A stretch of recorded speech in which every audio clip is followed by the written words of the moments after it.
서울의 한 유명 고교 야구부. 이 학교 소속 야구부 학생 3명이 지난해 5월부터 올해 4월까지 1년 가까이 같은 학생 1명에게 폭력을 가한 정황이 드러나 학교가 진상조사에 나섰습니다. 학교 폭력이 학교에 알려지게 된 건 지난달 24일 피해 학생 학부모가 담임교사와의 통화 도중 피해 사실을 알리면서부터입니다. 학교 측은 바로 다음 날 학생과 학부모 등을 상대로 진상조사에 들어갔고 학생 중 일부는 가해 사실을 인정한 것으로 전해졌습니다. 이 아이가 자백한 게 있어요. 작년 5, 6월서부터지라고. 그리고 우리 셋 누구? 하면서 셋의 이름을 이 아이 중에 한 명이 자백을 해요. 가해 학생들은 피해 학생의 부모를 모욕하고 심지어 여동생을 성폭행하겠다고 협박했으며 허리 부상을 당했을 때에는 해당 부위를 집중 폭행한 것으로 알려졌습니다. 근데 그 녹취에는 허리를 폭행하고 아이를 멸시하고 그런 게 다 들어있어요. 학교 측은 지난 5월 2일 피해 학생의 요청을 받아 가해 학생에 대한 접촉, 협박 금지 등의 긴급 조치를 내렸고 진상 조사를 한 뒤 교육청 심의위원회에 넘길 예정입니다. 가해자 중에는 유명 야구인의 아들도 포함된 것으로 확인됐습니다. 가해 학생의 아버지인 이 야구인은 MBN과의 통화에서 사실관계가 다소 다르지만 공인으로서 이런 사건에 연루되어 죄송스럽다고 입장을 밝혔습니다. 지난 2012년 중학교에 입학한 직후부터 A양에게 시작된 학교 폭력.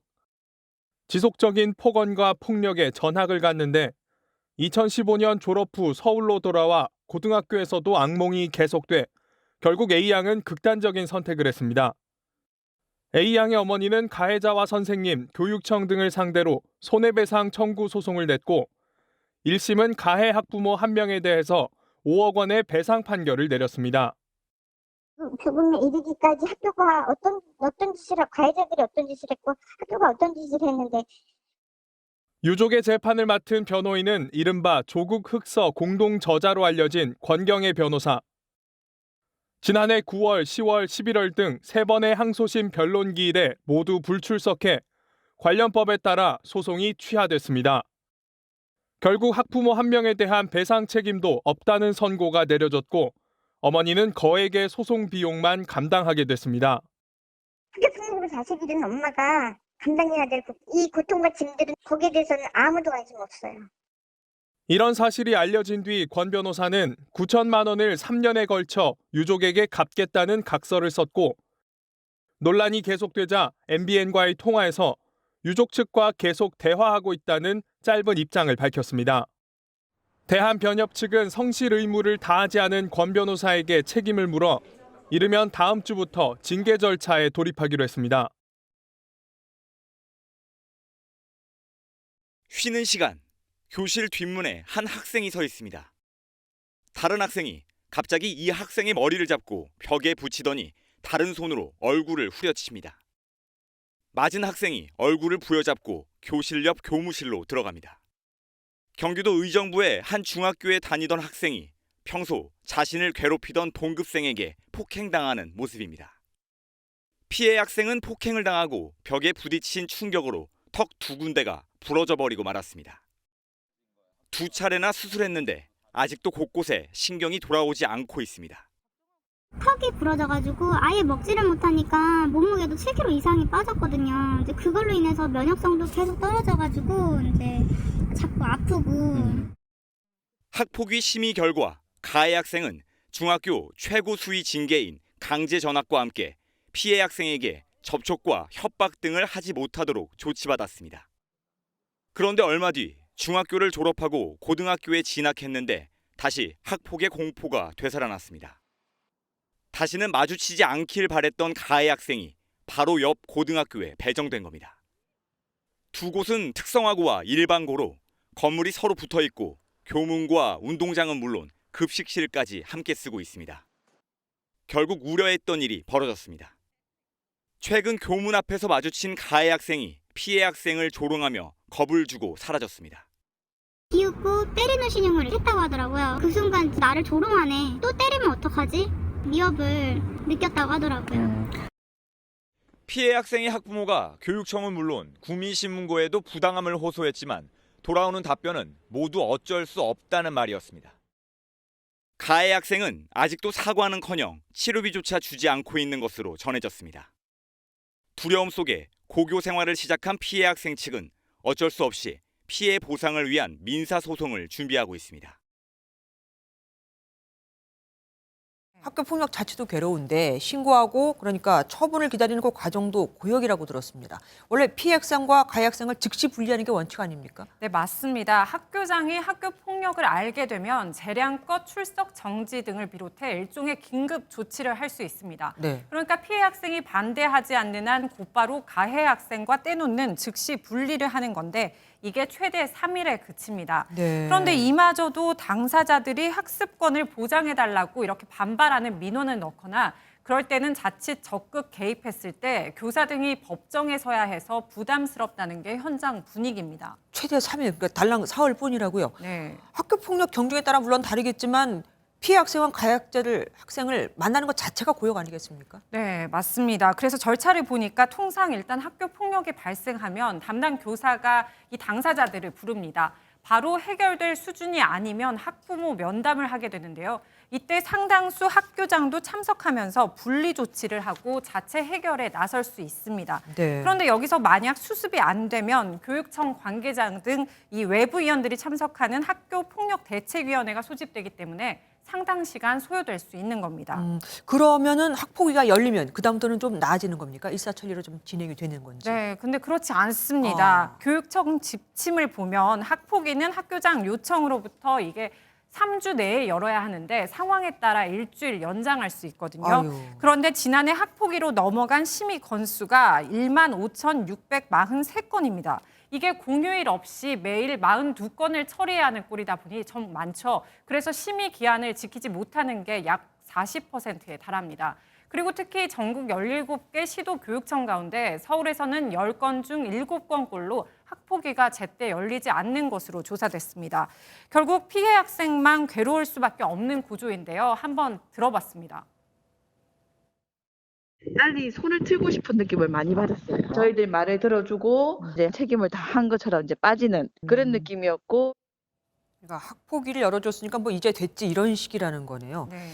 그런데 정작 학폭위가 열려도 정순신 그 변호사 아들의 예를 들어서 보듯이 네. 동급생에게 뭐 좌파 빨갱이 제주도에선 돼지 이렇게 언어 폭력을 가한 것은 사실 증명하기가 쉽지 않지 않습니까? 네, 맞습니다. 그래서 조사를 살펴봤는데요. 교육부에 따르면 지난해 학교폭력 피해 신고 가운데 41.8%가 언어폭력으로 조사됐습니다. 네. 이건 신체폭력보다 약 3배 많은 수치인데요. 네. 반복되는 폭언과 욕설로 피해 학생은 정작 괴로워하고 있지만 이걸 실질적으로 뭐 항상 녹음을 할 수도 없고요. 그렇죠. 또 목격자의 증언이나 SNS 이 기록 같은 게 있다 해도 인과관계를 구체적으로 입증하기 어려운 게 다반사입니다. 게다가 소송까지 이어지는 걸 보면 대부분 가해 학생이더라고요. 네. 어떻게 되는 겁니까?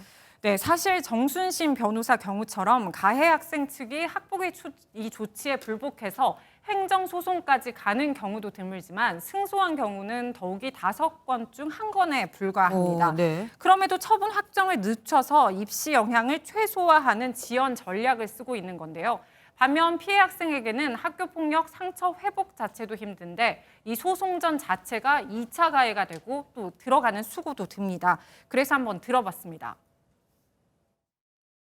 피해자 쪽에서 소송하는 경우 정말 극히 드물죠. 징계가 약합니다라는 걸로 하려면 행정소송을 해야 되거든요. 실익은 적은데 법원 재판 하나를 쫓아다니면서 해야 되니까 몇백씩 깨지는데. 네, 이렇다 보니 긴 싸움이 되지 않도록 일각에선 소송 기간을 단축하거나 피해자 목소리를 충분히 반영할 창구 마련 등이 필요하다고 조언하고 있습니다. 정순신 변호사의 아들은 학교폭력 가해자로서 강제 전학된 건 적절하다는 대법원 확정 판결이 나온 2019년 서울대 철학과에 합격했습니다. MBN 취재를 종합해보면 정군이 다녔던 고등학교는 생활기록부에 학폭 사실과 함께 강제 전학 징계를 내렸다는 내용까지 분명하게 기재했습니다. 서울대도 2020학년도 신입생 선발 당시 학폭 기록을 인지했던 걸로 확인됐습니다. 다만 서울대는 국회 교육위 측에 수시면 몰라도 정시였지 않느냐며 다른 부분 득점이 높아서 일부 감점해도 그게 상쇄됐을 것이라고 설명했습니다. 당시 입시 요강에는 수능 점수 100%로 신입생을 선발하되 학내외 징계를 감점 요소로 활용할 수 있다고 돼 있습니다. 그 당시에 감점 요소가 있는 경우에는 입학본부 내에 별도 위원회 같은 걸 해서 단계적으로 해서 감점을 줄 건지 여부를 결정한 것으로 그런 절차를 갖춘 것으로는. 서울대는 당시 규정에 나온 대로 정군 측에 학폭과 관련한 추가 자료를 요구했는지 사안을 어느 정도까지 살펴봤는지 등을 확인하고 있습니다. 서울대 교내에는 정 변호사 부자를 비판하는 대자보가 붙는 등 논란이 확산하고 있습니다. 부모를 잘 만났다는 이유만으로 거기에 대해서 책임을 미루고 책임을 회피한 그 시간을 통해서 이렇게 남의 인생을 이렇게 망가뜨렸지만 본인은 뭔가를 성취해낸다는 것이 뭔가 너무나도 불공정하고.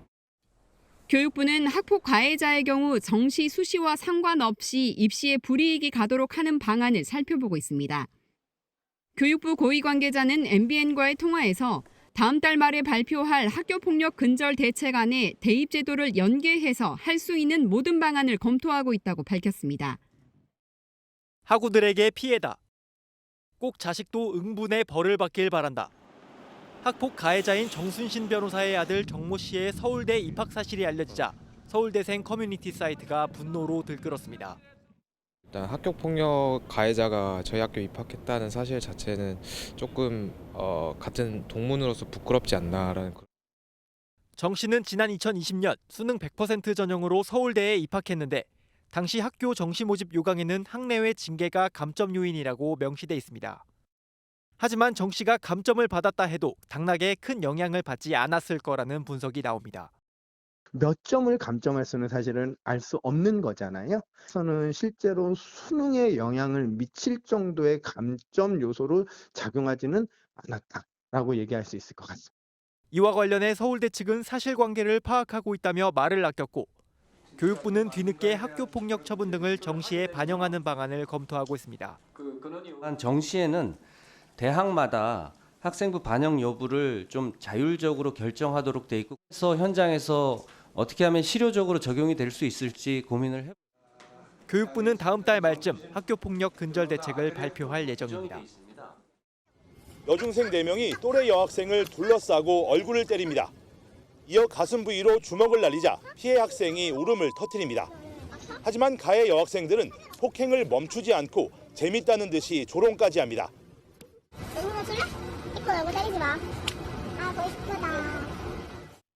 집단 폭행이 발생한 건 지난달 27일. 목격자의 신고로 지구대 경찰이 출동했고 가해 학생들을 임의동행해 인적 사항을 파악한 뒤 귀가시켰습니다. 사건을 넘겨받은 광주 서부서 여성 청소년계는 가해 학생과 피해 학생을 불러 본격 조사를 하려 했으나 양쪽 다 출석하지 않은 것으로 전해졌습니다. 경찰은 일단 전화로 가해 학생들에게 보복금지 명령을 내렸습니다. 그런데 사건 발생 닷새 뒤 광주 여중생 학교 폭력 영상이라는 제목의 동영상이 가해 학생 중 한 명의 SNS에 올라온 겁니다. 없다고 하니까 그러면 혹시 피해자에 대해서 보복하거나 이런 것이 있으면 안 된다라는 경고를 하는 거죠.